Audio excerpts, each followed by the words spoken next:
সুপ্রভাত বন্ধুরা, আজ আমি ব্রেকফাস্টে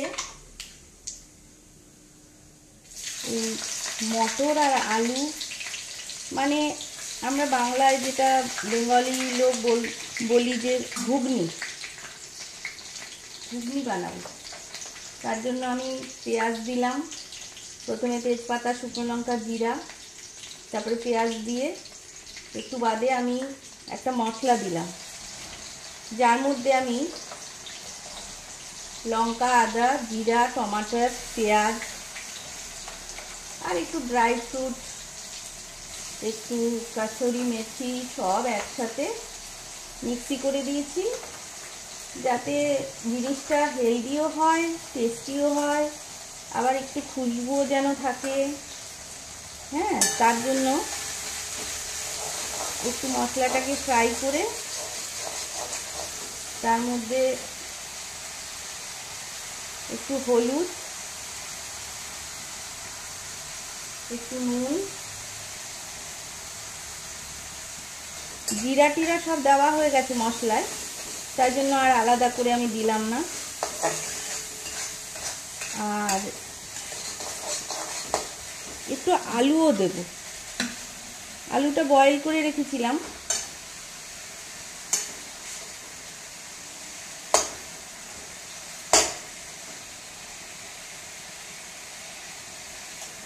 যাদের সুগার আছে তারা আলুটা দেবেন কিনা ভেবে দেবেন, কিন্তু আলুটা দিলে মানে তরকারিটা একটু ঘন ঘন হয়। আর আলু তো আমাদের বাঙালিদের প্রিয় খাদ্যই, তো ওই জন্য আমি একটু আলুটা ম্যাশ করে এই মশলাটার সাথে ফ্রাই করে নিলাম।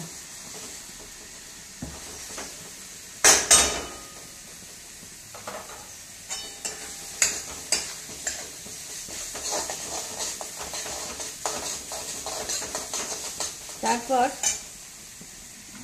এই মটর সিদ্ধ করে রেখেছি প্রেসার কুকারে,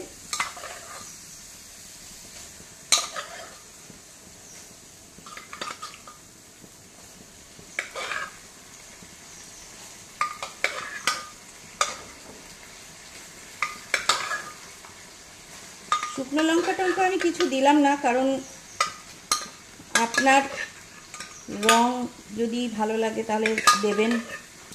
আমি শুকনো লঙ্কা শুধু ফোড়নে দিয়েছি, কারণ আমরা মশলা খুব হালকা খাই, বয়স হয়ে গেছে তো।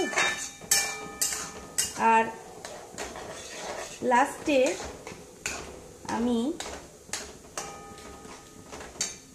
ফুটে গেলে একটু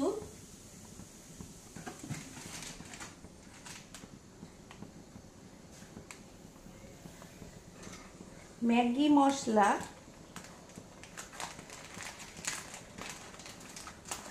তার উপর দিয়ে দেব। গরম মশলা দিলে একরকম স্বাদ হয়, আর এইটা দিলে আবার একটু অন্যরকম হয়। তো এক এক দিন এক এক রকম টেস্ট ভাল লাগে, সব সময় তো একরকম ভাল লাগে না।